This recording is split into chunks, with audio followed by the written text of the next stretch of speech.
Are you struggling to keep your marketing efforts aligned with your business goals? Maybe it's time to consider hiring an online business manager. But how do you know when it's the right time and where to start? Well, stick around because my guest is going to be sharing all about that. If marketing is something that you want to learn more about for your business, I would definitely love for you to subscribe to our podcast or our YouTube channel. Today, I am thrilled to be chatting with Christy of Christi Johnson Creative. I have been after her for a few years now. Christy is an integrator, an online business manager, and a consultant for creative and neurodivergent entrepreneurs. She is the CEO of a branding and back-end business agency with 4 of her family members. And with 15 years of small business experience, she truly knows her stuff. She loves helping service-based business owners scale their offers from one-to-one to one-to-many with ease by taking all of the technical and tedious tasks off their plates so that they can actually focus on doing what they love. She is the host of the Dream Biz podcast, which I'll be on in September, and leads her local Rising Tide Society chapter in Greenville, South Carolina. Welcome, Christy. I'm so happy you're here. Thank you so much for having me. I'm super excited to be here also. That's the neurodivergent part of me. I do so many things. I can't focus on just one. Well, and I get bored too easily. So that's why I'm like that too. I Exactly. always love to start with this question because I feel like it really helps, especially newer entrepreneurs, to understand that it's a totally windy road to get where you are in your business. Sure, absolutely. I've actually only really had one job that was for someone else and not for myself. And that was being a swim coach. So, right out of college, I was a swim coach and I like to be in charge because I became the head swim coach my first year as a coach. I was a lifeguard before that, which I guess you could say was a second job before that, but I just loved being outside and I became the pool manager, which is where I got my managing experience. And as a swim coach, I really learned that I truly loved breaking down skills and finding out how to do things step by step and teaching them to someone in a way that makes sense to them. So that was really, really cool for me to work with kids and be able to help them with their roadblocks whenever it came to doing their dives or perfecting their butterfly or whatever it was. After that, I became a piano teacher. I have a background in classical music. I have a master's degree in piano performance. So my formal education is in music. And what I learned from teaching the kids piano was, again, the same things of how do you break down a skill and how do you learn to apply it to someone new, because every single kid that sat down at my piano bench was different with different challenges, different goals, and different things that they enjoyed. So I learned to break things down in a way that was good for them. So those are the jobs that came before my business. That's amazing. She also plays the ukulele, right?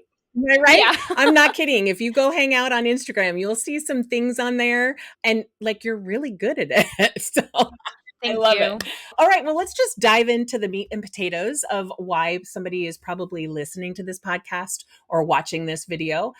Describe for us what an online business manager or OBM is and how do they differ from, let's say, a virtual assistant? For sure. That is a really great question. And I love that you brought up virtual assistants in that as well, because a lot of times people get the two All the confused. time. So, an OBM is someone who is going to help you manage the day to day operations of your business.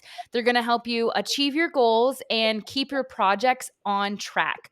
They can also work with you to create SOPs or standard operating procedures to take to someone like a VA, a virtual assistant, or other people on your team to help you delegate tasks. So, an OBM is going to help you move projects forward.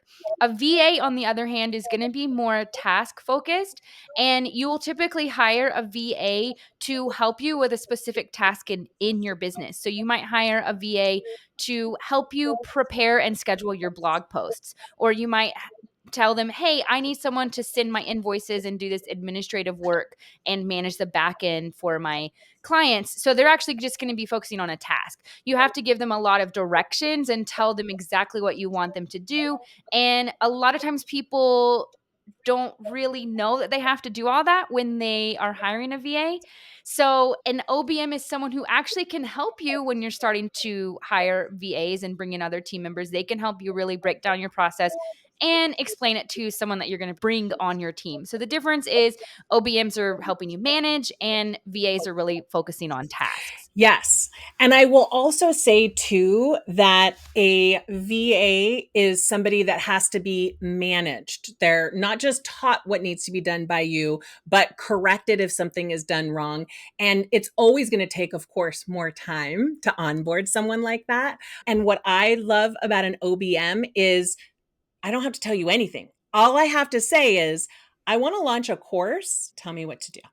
And I think that you have a team that can do some of that work as well. So it's not just the managing, but it's also doing some of the work as well, I imagine, right? Yeah. So as an OBM, I do some of the tasks for my clients. So these are going to be things that I have learned over my 15 years as a business owner. I was a wedding photographer and learned a lot about the back end of service based businesses.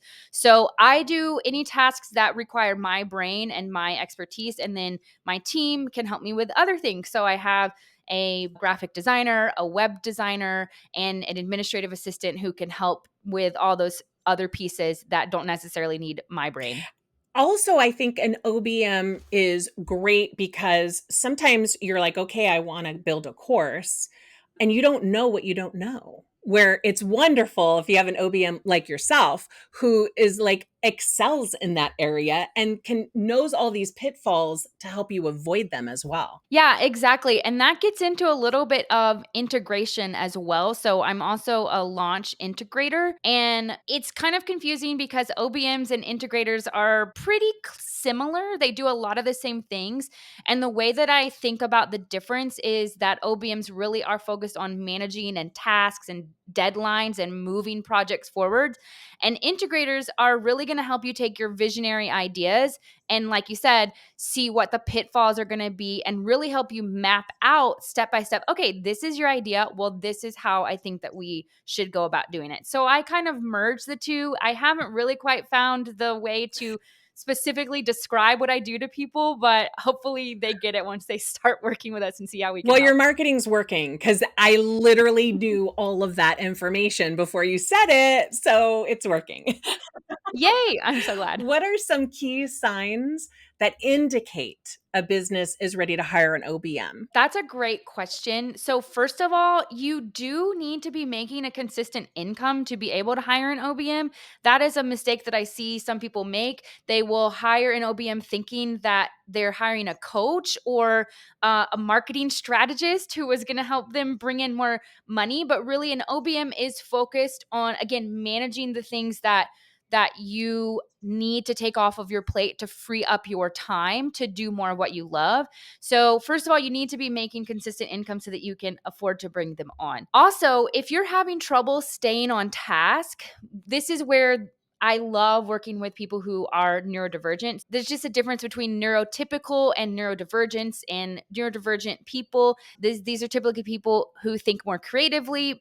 Like me, I have ADHD, so it's hard for me to take my bouncy ideas like Tigger and then put them into a project plan. So I use a lot of systems to help me do that. So I love working with people who think like me because I know how to manage all of those things because I've developed those systems that work for me. So if you're having trouble staying on task, then you can hire an OBM to help you say, okay, no, actually, these are your deadlines. This is what you need to do and help you move forward. So it's another like accountability partner for you in your business. I think another thing that is really important is that delegating piece that we talked about earlier. If you're having trouble delegating, if you're having trouble keeping your VA doing exactly what you want them to do, or you feel like you don't want to be managing them and saying, hey, listen, I really love what you're doing, but this part wasn't really great and you didn't really do what I asked, then you can hire an OBM to do that for you so that you don't have to do that.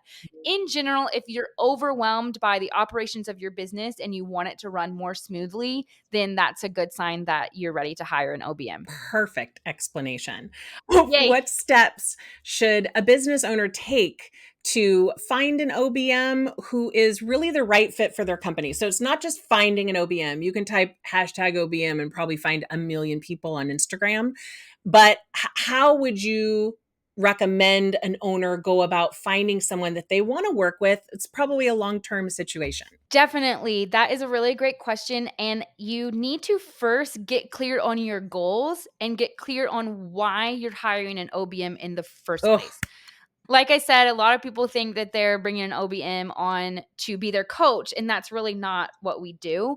Or they're bringing an OBM on to create their marketing plan. And once again, that is not what we do as well. So get clear on why are you hiring them? What is it specifically that you're struggling with when it comes to the operations of your business? So are you getting stuck in the initial phases of planning your offers and then struggling to get all the tasks in order and get all the tasks done? Are you struggling to manage your team? Are you struggling to bring your ideas to life?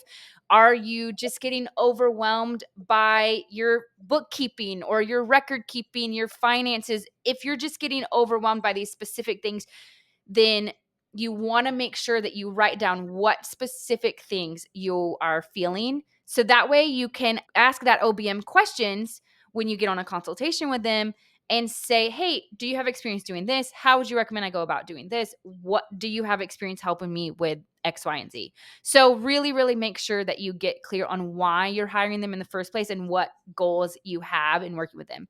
And then I think it's really important to get on a call with them and make sure they pass a vibe check. I mean, that sounds I really tiny, but it is actually the most important thing, in my opinion. Exactly. You're going to be spending a lot of time with them. They're going to be helping you manage a lot of projects and a lot of things in the back end of your business. So it's kind of like hiring a photographer. I always told people when I was doing wedding photography, and I still do a little bit, you want to make sure that you're with someone you like. If you think my personality is annoying, then it's going to be a terrible day for you. So make sure you get on a call and they pass the vibe check. Yeah, and photographers are with that client more on that day than their fiance. Can hiring an OBM like enhance a business owner's marketing strategy? So not coming up with that marketing plan that you're talking about, but actually to enhance that marketing strategy. So, an OBM is really going to help you implement the plan.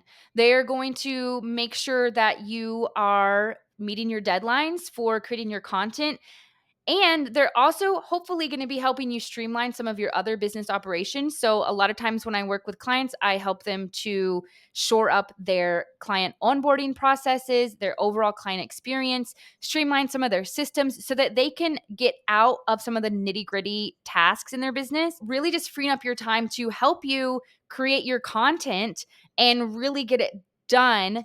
So that way you're not overwhelmed by it. You're not struggling to post. You are not coming up on those deadlines and saying, oh my goodness, well, I didn't post today. I'll just do it tomorrow. So, really, they're going to help you with implementation and making sure that the marketing plan is aligned with the other areas of your business as well, because an OBM is going to be working with you in a lot of different areas of your business and not just marketing. So then they can say, well, hey, I noticed on this part of your process when you're bringing on your clients, you don't talk about this really important thing that you do for your clients. Have you thought about this in your marketing plan? Why aren't you talking about this in your marketing?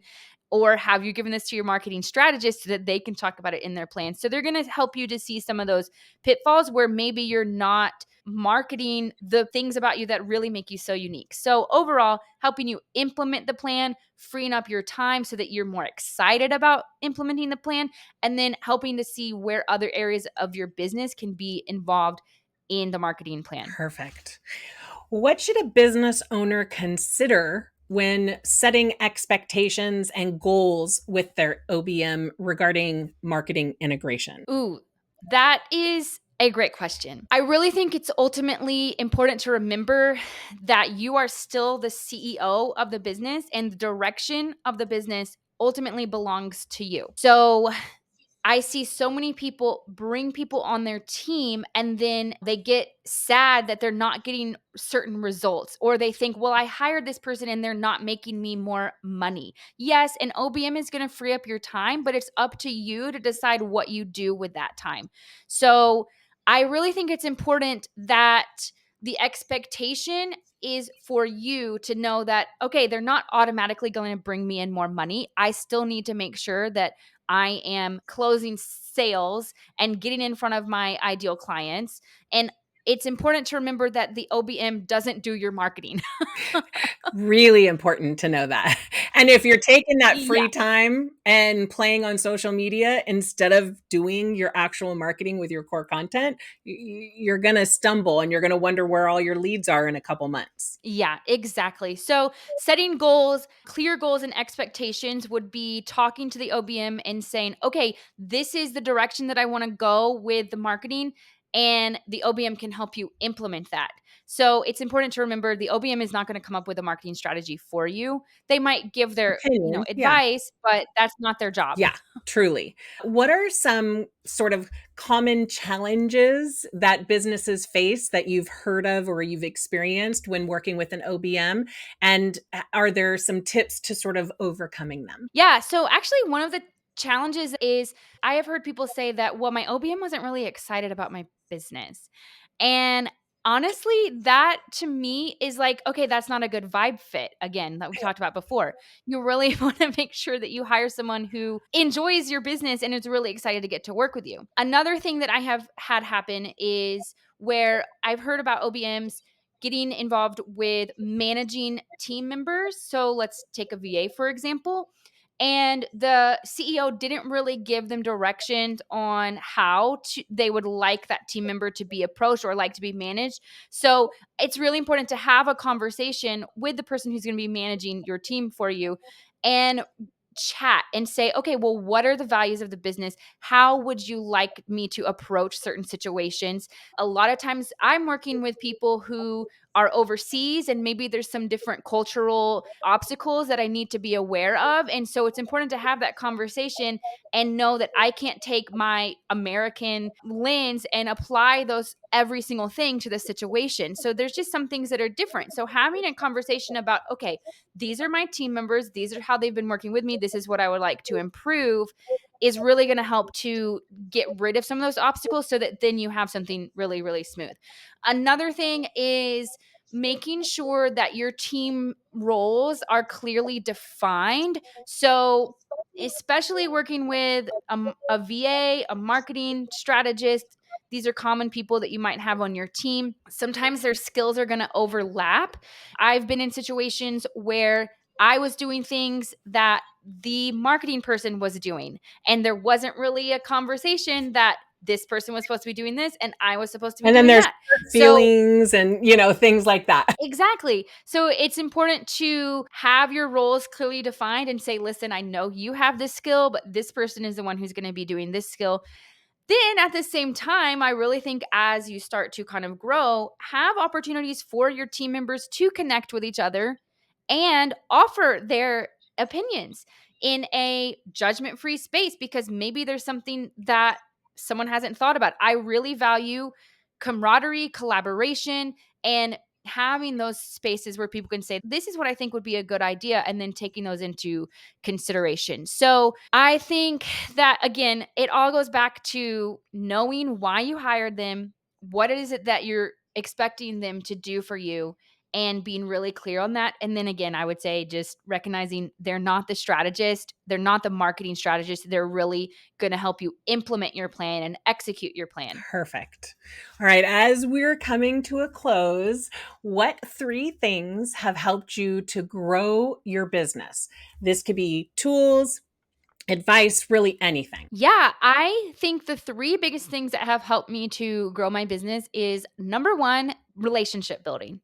This can be through networking or through Instagram engagement and just getting in the room with people who are doing what I want to be doing and doing it better than me. I really want to make sure that I learn from other people. But really, the inspiration that I gather from other people has been the single biggest thing that has helped me to grow my business. Secondly, I think having a growth mindset and learning to overcome failure. I am in therapy, which is, I think, really important for any human, but also business owners because business is hard. And lonely.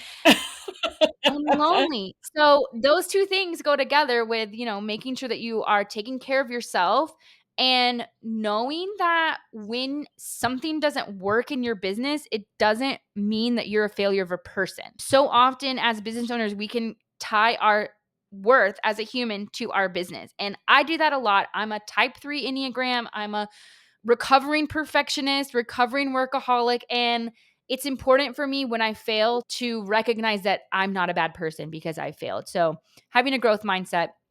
And then number three, honestly, hiring a coach. That was a game changer for me because I do tend to tie my self-worth to how I'm performing and how I'm operating. And that can just lead to a lot of roller coasters of emotions. So hiring a coach to really help me set my financial goals and achieve them and also stay on track when my mindset gets out of whack. So those are probably the three biggest things that have helped me to grow my business personally. Yeah, and I would add to that to pick the right coach. Oh, for I've sure. seen a lot of businesses that hire someone because they're really popular on Instagram and everyone's getting results with them or whatever, but maybe I have like 3 kids and she's single. Like, it's a totally different situation, and oftentimes coaches will be like, do this, do this, do this. And you're like, I literally have no time. Like, so make sure you're picking a coach that's coaching you on you, like how you Mhm. like to work, as well as, your business and your business goals. Exactly. 100%. Yeah.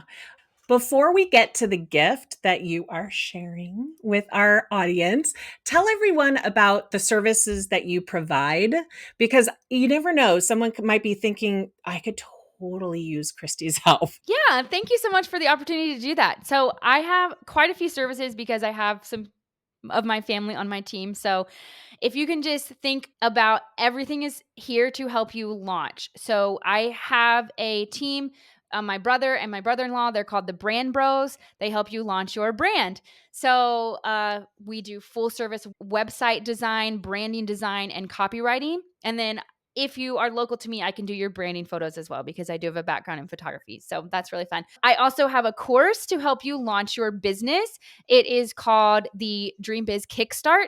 And that is going to teach you how to launch the business of your dreams in just 8 weeks. And I also have an upgrade where you can do a coaching package with me and I can really do it with you and help you get your website up, your starting brand, your record keeping processes, your project management processes, your workflows, all that stuff. So if you're launching your brand or your business, then we can help you out. And then if you are looking for ongoing services and just want a business buddy, that is where my OBM services come in. We can help you with that. We can help you with launch integration as well. So if you're launching your business, your brand, or a brand new offer like a digital course or a product, then my creative agency can help you out. Awesome, awesome, awesome, awesome. So tell everyone what your freebie is and how it can help our audience. I would love to. So it is a super fun quiz. It is called Which Type of Launch Host Are You?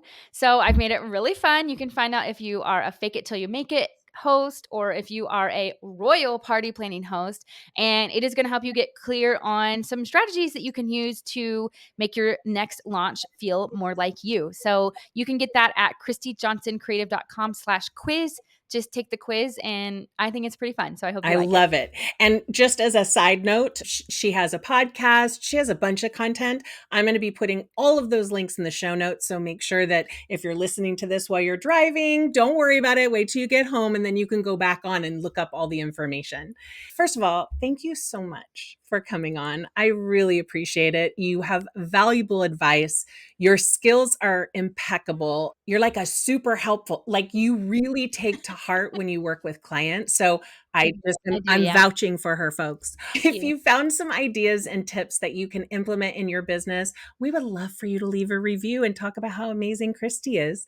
Now go out there and do something good for your business, like snagging Christy's gift, but then taking action. Have a great day. Bye.